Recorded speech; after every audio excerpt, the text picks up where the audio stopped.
All right, welcome back. We are just getting our way through a whopper of a Woman Wednesday episode of Liquid Lunch on Biz TV. Welcome back to everyone on Biz Talk Radio. I'm John Tabacco. We're coming to you live as we do every day, noon to 2 Eastern, from the Corona Bunker Studios right here in New York City. And the Dow is having one heck of a morning at 28,900. Could break into the 29,000s, as I said a couple weeks ago. And it looks more and more like the market is seeing every day that Donald Trump is going to win, which is big because we do not want to become a socialist society.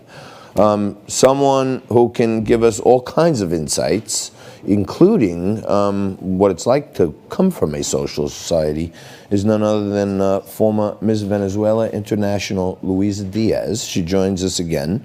She's been on the show with us many times before. She's the founder of the Luisa Diaz Foundation, which supports survivors of domestic violence. And more importantly, she's the author of Sexy is Timeless, which you have to go out there and buy, because take a look at this woman and she's timeless. She could still be Ms Venezuela today, probably. Oh, thank you, Sean. Thank you, darling. Thank you. No, Hi. you're welcome. Luisa, I'm in Staten Island, New York. You're right in the heart of the Big Apple in New York City. Just give people a sense of how things are going on in your part of town. Is this really affecting you? Is it bad news, or is it okay? Yeah, well, first of all, I wanted to thank you again for inviting me to your great show. Thank you. And so I am in Manhattan. And so, yes, so far, to be honest, we are okay. Thank God. And we live close to the park, Central Park, that I say that is, is the lungs of the city. It's like, can you imagine New York without Central Park? It's like we will be like totally in a more difficult situation than we are right now. But at least we have Central Park close by, and we can enjoy, we can walk, we can breathe air, and be around nature. That is extremely important right now. Fantastic. So we are doing well. We were in the Hamptons, enjoying the summer, and so trying to make the best of the situation right now.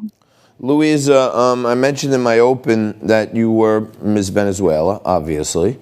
Venezuela went from one of the wealthiest countries to a complete socialist dictatorship for all intents and purposes. Seems to me like these organizations that, like the Antifa and Black Lives Matter, have these groups behind them that are like socialists, and they want to move our country to the left.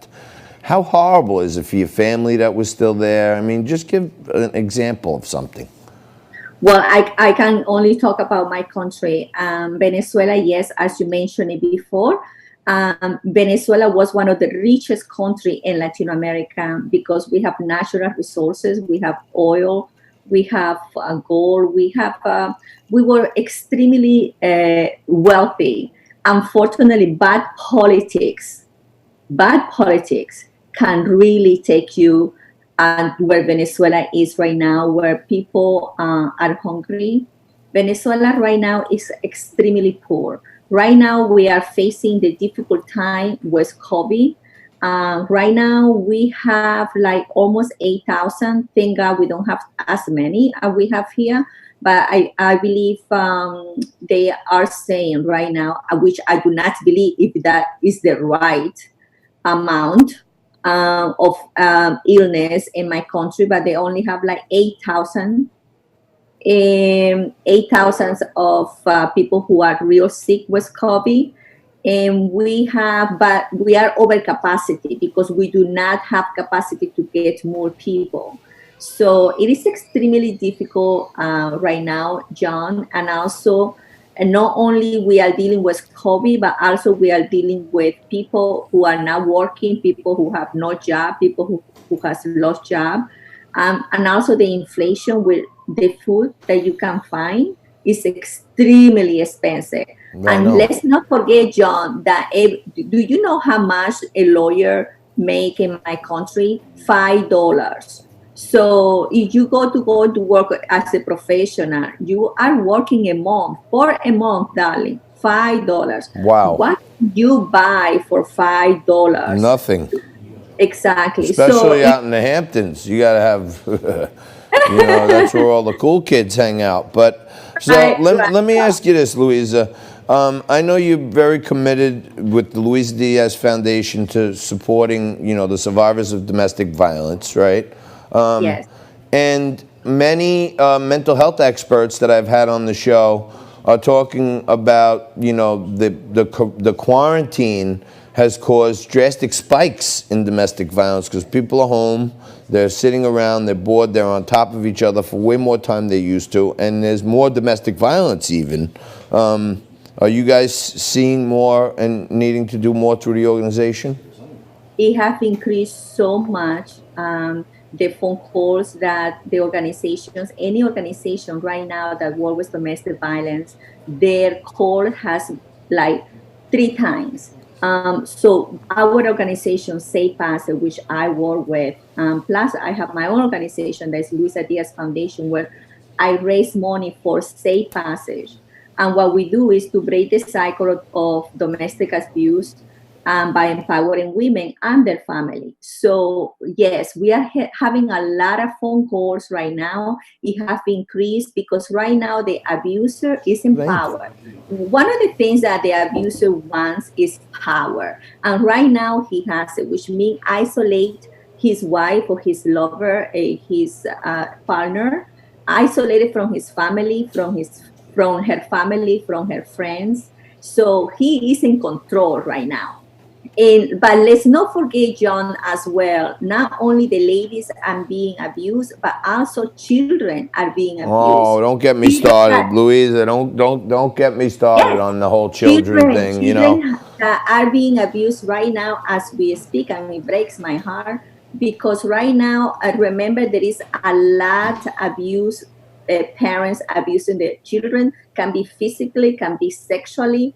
And right now, the children have nowhere to go because sometimes the children go and speak to the teacher. And this is how they open it. And sometimes the teacher is the one who goes and help the child. Yeah. Right now, the child is at home with the abuser. Women are at home with the abuser. So yes, it has increased a lot. So you might think, what can we do? What can we do, John? Anybody right now who has a friend or a family who knows that has been in an abusive relationship, please check on her. Check on those children that you know that has been abused. Check.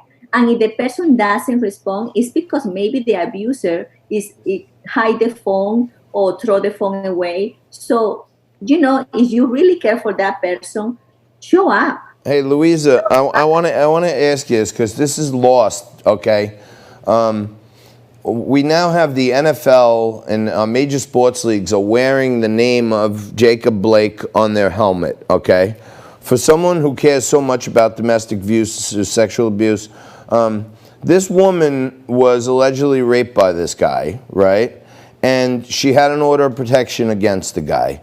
And the guy came back and broke the order of protection. I'm not weighing in on the police part of it. I'm just saying, it's so hard for women to come forward and actually say, this person raped me.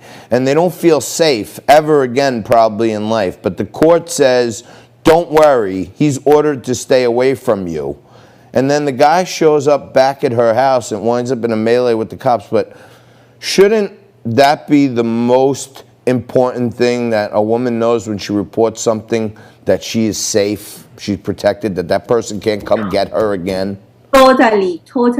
And 99%, John, one of the things that women do not talk about it is because 99%, sometimes women are not safe.